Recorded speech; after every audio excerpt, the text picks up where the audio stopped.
Time to take a look at the Vietnam era, namely at Riverine Warfare, and one of its most important vehicles, the PBR or Patrol Boat River. So let's get started. Now you're probably gonna ask, why were these boats and Riverine Warfare so important? Well, the Mekong Delta was the strategic center of South Vietnam with an area of 15,450 square miles and nearly 8 million inhabitants. The Mekong Delta constituted almost 1/4 of the country's territory and held about half of its population. Even more importantly, the Delta was the agricultural production center of the entire region, the Rice Bowl of Southeast Asia. Furthermore, there was only one hard surface road that led through the Delta south of Saigon. In contrast, there were 2,400 kilometers of natural waterways that could be navigated by boats, and another 4,000 of human-made canals. Although there were almost no regular North Vietnamese forces in the area, it was a stronghold for the Viet Cong, which was the communist guerrilla force. In mid-1966, it was estimated that about 28 Viet Cong battalions and 69 separate companies with a total of 82,500 troops were active in the area. An estimated around of 1/3 of all Viet Cong activities against South Vietnam took part in the Mekong Delta. US forces entered the Delta already in 1957 with US Navy advisors. Later on, the most notable units were the Task Force 115 and 116, which were part of the joint US Army-Navy Mobile Riverine Force, which was created in mid-1966 for search and destroy operations in the Delta. The Mobile Riverine Force in fall 1968 had a full strength of 4 river assault squadrons with 184 assault craft, 4 barracks ships, 2 barracks barges, 3 repair ships, 2 support ships and 2 resupply ships. The force was both a success on the tactical and operational level, and it managed to take the control of the northern Mekong Delta from the Viet Cong.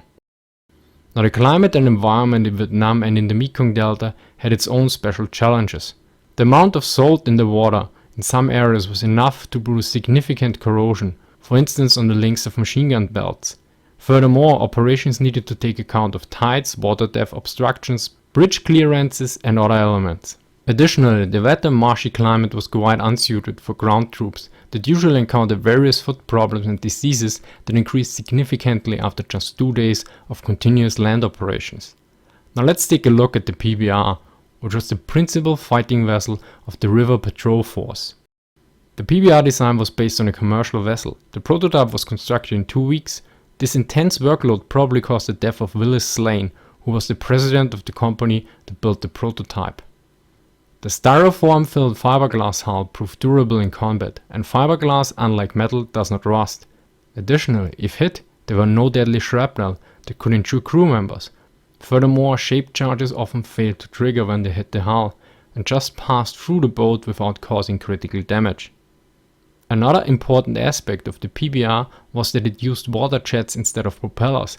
This allowed the boat to travel on virtually any waterway in the Delta and perform maneuvers impossible for traditional propeller-driven boats.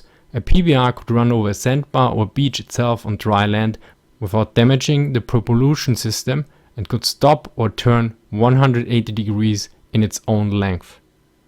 The final Mark I design had a 9.45 meters fiberglass hull with a Navy-designed superstructure.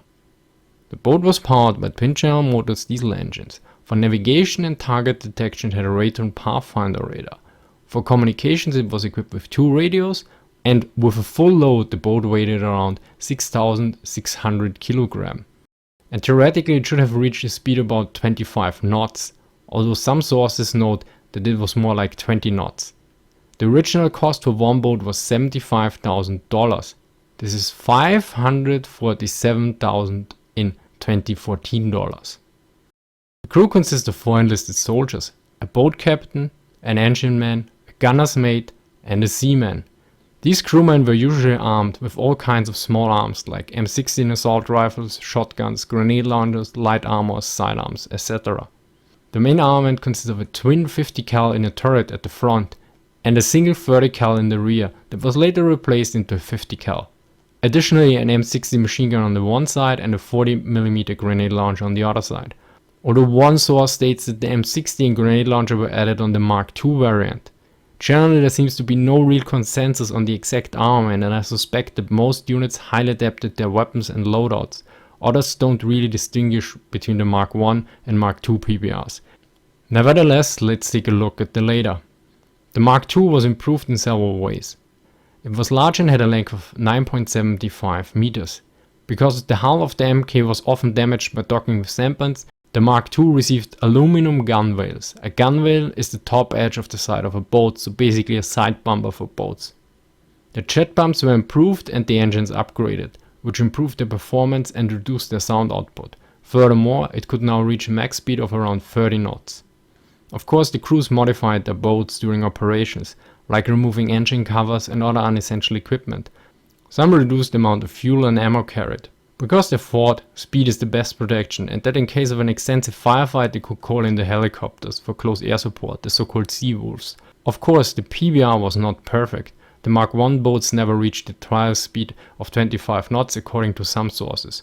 Furthermore, some crews didn't carry less fuel and ammo, as mentioned before, but more, thus severely decreasing the boat's performance. This meant if additional cargo like a Vietnamese policeman or an US officer were on board, that the speed could drop to a mere 10 or 12 knots. Another major problem of the Mark I was that the fiberglass hull often got cracks and leaks. Thus water built up between the fiberglass and styrofoam and slowing down the boat. The water jets that allowed the boat to operate in shallow waters had also a major drawback. The intakes often clogged up with plants and other stuff, like snakes. When an intake clogged during a high speed turn, the PBR would make an unexpected U-turn known as the Flying 180, occasionally sending equipment and crew members tumbling off the boat.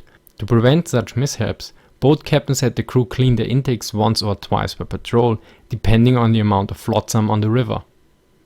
This procedure required jumping into the water, going under the boat and cleaning it. As you can imagine, snakes caught in there were usually quite angry.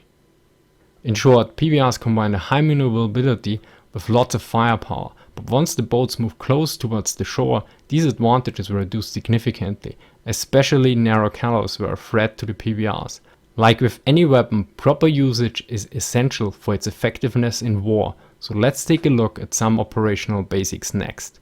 Initially there was no manual on doctrine nor tactics for river operations. Over time, procedures and tactics were developed. Patrols usually lasted 12 hours to 18 hours. With a distance of up to 35 miles from base, these patrols were usually performed by 2 boats. The main mission of patrols during the day was inspecting river craft for contraband and checking IDs.